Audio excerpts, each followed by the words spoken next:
do sometimes take into consideration what your major was and how rigorous it was. So if you're an engineering major, a science major, and things like that, we will take that into consideration as opposed to some of the other majors.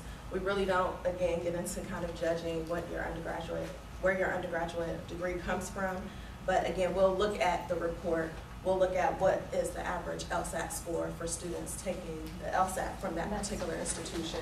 We'll also look at what the average GPA for students from that particular institution is, and then kind of make a determination from that point of how you fall in line with your classmates as well as with our application pool. And if you don't know what your strengths and weaknesses are, go talk to somebody who's a lawyer. Write something and give it to them and say, does this cut it? Because the key to law school and the key to being a lawyer is being able to write and communicate. If you can't do that, sorry. Yeah, so you've got to figure out where you're good and where you fall short. I don't type very fast, so I'm not taking my laptop to my classroom. I take a traditional pen and a traditional pad, and then I type when I'm done.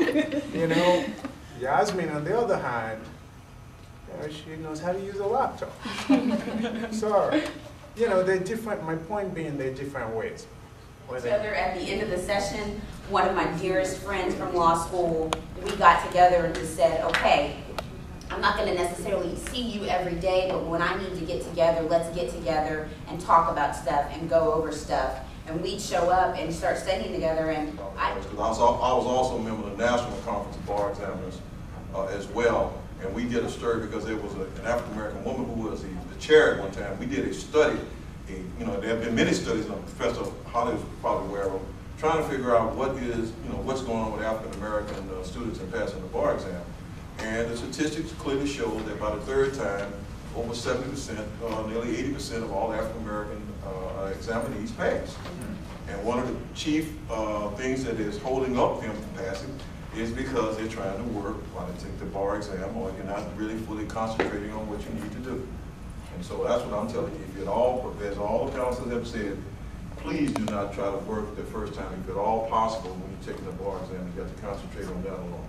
Quick point, familiarize with the set of tasks that you're going to face on the bar exam. And so the more that you work on your organizational skills and getting prepared to do what you need to do in terms of the outline for evidence, what's it about? What's the content that you're going to be tested on? How familiar are you with the fact of the breakdown on the various parts of the courses that are being tested? For example, on the MBE, about 30% of the MBE in evidence is on the hearsay rule. You also want to, law firms, like anything else in life, have cultures. And there's some law firms that have a culture that's such grind, nobody can look up. And then there are some that are a little more laid back.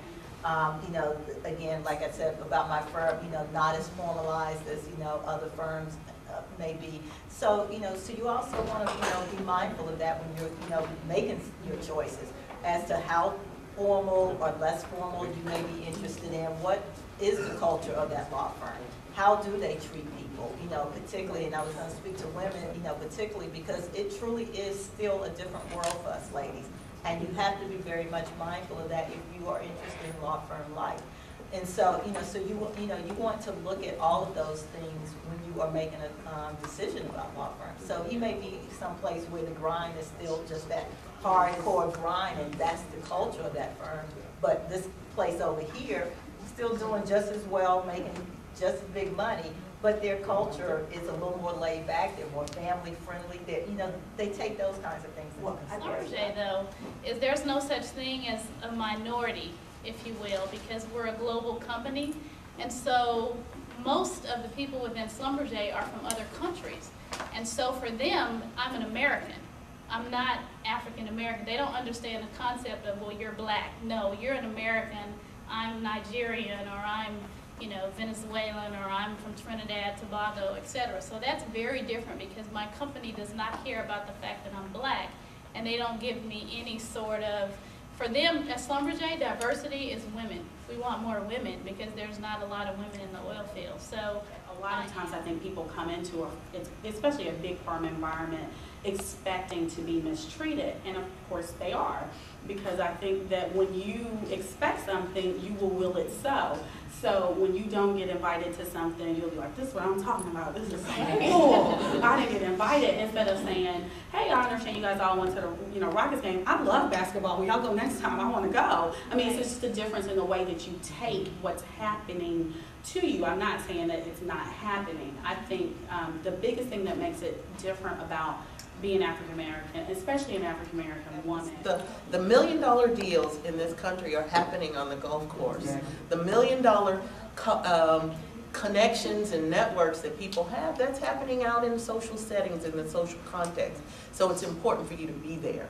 It's important for you to be there in the decision-making tables, and it's also important for you to be in the social settings as well, so that you can have access to information and knowledge and the power that comes along with that. I would like professors in undergrad taught me that I promise, I think, has been the most valuable information in regard to my career. And it was manage perception. Because everything you do, he was talking about, we had some research paper or something, and he had them all lined up on the desk. And he said, okay, so for me as a professor, when I look at all of this work, if all I'm doing is looking at it, where's my A paper? It's the one that's bound from Kinko's, typed on nice paper. Not the one that's written, it's the one that looks the best. Which is the same that we do, you know, we talk about that 5-second first impression. It's the impression that you get. And they were telling me, and then when I started my first job out of law school, which was with El Paso, I'm sorry, no, that was out of undergrad, with El Paso. Someone told me once about how, okay, so think about how people perceive you. If someone walks past your office and you're not in there, what are they going to think? Are they going to think she's on a smoke break, she's out messing around with her girlfriends, probably down the hall talking, or is she going to think, are they going to think she must be in a meeting because I know she's always busy, always working on something? What perception do people have of you? The shackles of discrimination are not easily broken, but with the acid of life and a deep-seated belief that you are God's gift to you, and what you make of yourself is your gift to God, those shackles can be removed. I remember my aunt telling me that whatever I did, whether it was cleaning, ironing, or schoolwork, I needed to do the best to be prepared for whatever life had to offer. Now, what she really said was that I had to do it right because I might have to do it for a living. And what she was really talking about was ironing and washing and cleaning. And I knew I wasn't going to do that for a living. Never even met a lawyer until I was almost out of college.